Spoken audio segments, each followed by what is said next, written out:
বন্ধুরা, আজকে লইটা মাছের ফিশ ফ্রাই করে দেখাবো। এখানে আমি 12-13টার মতো মাছ নিয়েছি। আমি মাঝখান থেকে এভাবে ফেলে নিয়েছি, ভালো করে ধুয়ে নিয়েছি। এখন আমি এখানে এক টুকরো লেবুর রস দিব, এতে করে মাছের যে একটা আষ্টে গন্ধ আছে এটা থাকবে না। লেবুর রসটা আর লবণ মেখে আপনারা চাইলে 20 মিনিটের মতো মেখে রেখে দিতে পারেন। আমার হাতে সময় ছিল না, তাই আমি রাখিনি। এভাবে রেখে পরে মশলা মাখালে হয়। এখন আমি লবণ মেখে দিলাম সামান্য। এখন আমি নিয়ে নিচ্ছি যে এটা আমার ফ্রোজেন করা পুদিনা পাতা পেস্ট। এটা হচ্ছে টালা জিরার গুঁড়ো, এটা হচ্ছে মরিচের গুঁড়ো, এটা হলুদের গুঁড়ো, এটা গোলমরিচ, কালো গোলমরিচের গুঁড়ো। এখানে আমি আদা রসুন পেঁয়াজ 1 টেবিল চামচ নিয়েছি। এখন সবগুলো মশলা আমি একসাথে, আর এখানে নিয়েছি সরিষা বাটা কাঁচামরিচ দিয়ে পেস্ট করে নিয়েছি। এখন সবগুলি মশলা একসাথে মেখে নিব, খুব ভালো করে মিশিয়ে নিচ্ছি।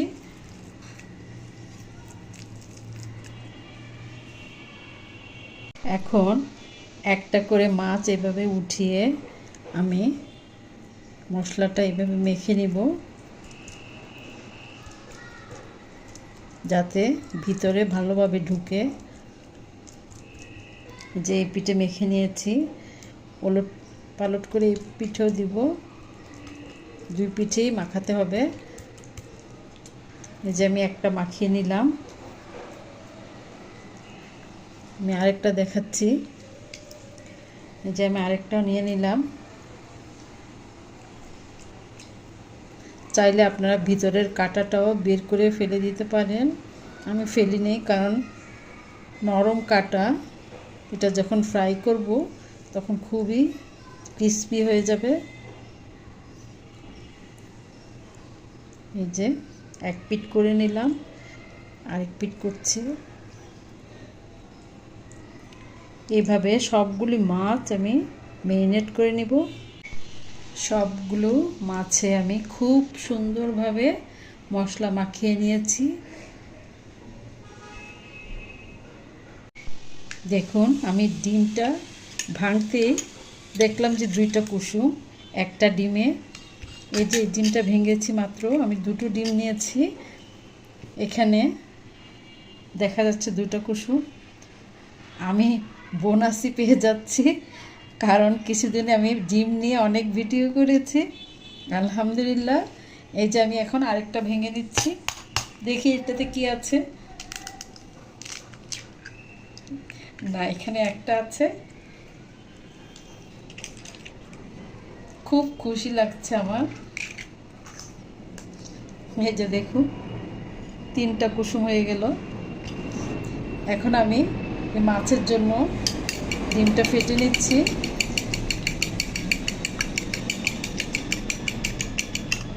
এখন আমি ডিমের সাথে 1/4 চা চামচ গোলমরিচ দিয়ে দিলাম, সামান্য একটু লবণ দিয়ে দিলাম, দিয়ে ভালো করে মিশিয়ে নিচ্ছি।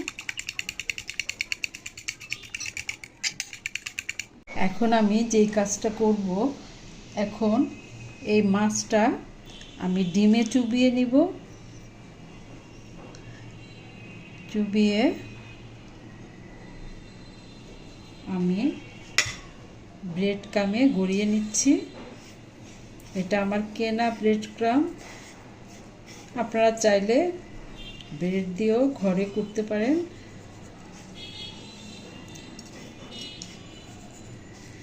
একটু চেপে চেপে দিচ্ছি।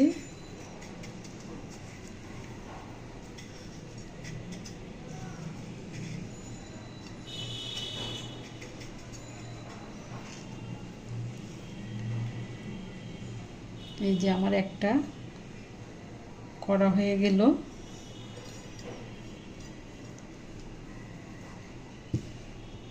এভাবে আমি প্রত্যেকটা মাছ করে নিব। এরই মধ্যে আমার মাছগুলি কোটিং করা হয়ে গেছে।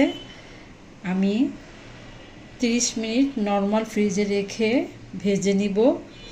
আপনারা চাইলে এই অবস্থায় ফ্রোজেন করে রাখতে পারেন, পরের দিনও খেতে পারেন, বা 3-4 দিন পর ভালো থাকবে, নষ্ট হবে না। আমি মাছগুলো ভাজতে চলে আসলাম, দিয়ে দিচ্ছি একে একে।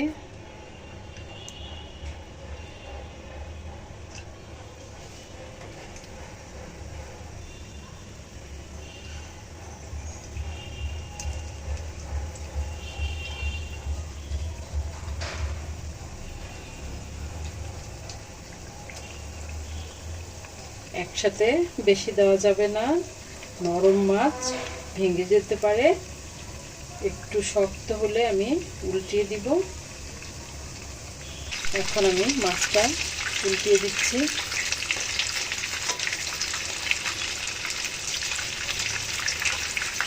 আমি কিন্তু একটু শক্ত হওয়ার পরেই উল্টাচ্ছি, কারণ খুবই নরম মাছটা।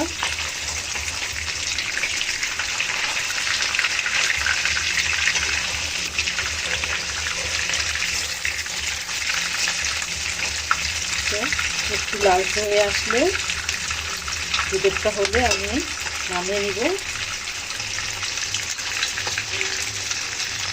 চিকেন ফ্রাইটাও হার বানাবে এই মাছের ফ্রাইটা, অনেক মজা।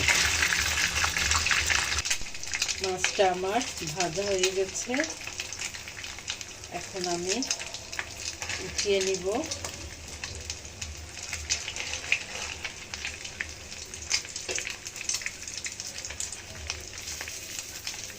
তেলটা ঝরিয়ে নিতে হবে,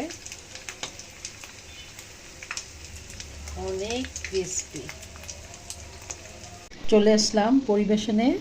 এই যে মাছটা, চাইলে ভাতের সাথেও খেতে পারেন, বা বিকেলের স্ন্যাক্স হিসাবে টমেটো সস কিংবা কাসুন্দি, ধনিয়া পাতার চাটনি, যার যেটা পছন্দ সেইভাবেই খাবেন।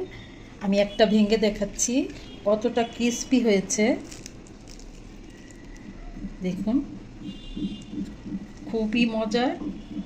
যারা লইটা মাছ খান না, ওরাও এই রেসিপিটা খাবেন পছন্দ করে। আজকে আমার রেসিপিটি কেমন লাগলো অবশ্যই লাইক কমেন্ট করে জানাবেন।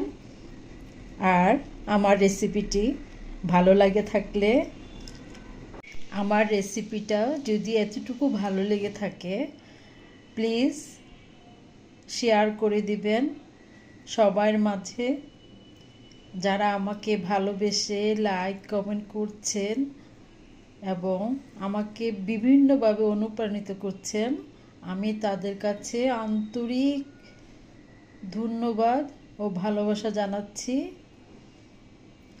আমিও সবার জন্য শুভকামনা করছি। সবাই এগিয়ে চলুন একসাথে, সবাই সফলতা অর্জন করুক, এই কামনাই করছি। আসছি আবার কোনো নতুন রেসিপি নিয়ে সবার মাঝে। আজকে এই পর্যন্তই। সবাই ভালো থাকবেন। আল্লাহ।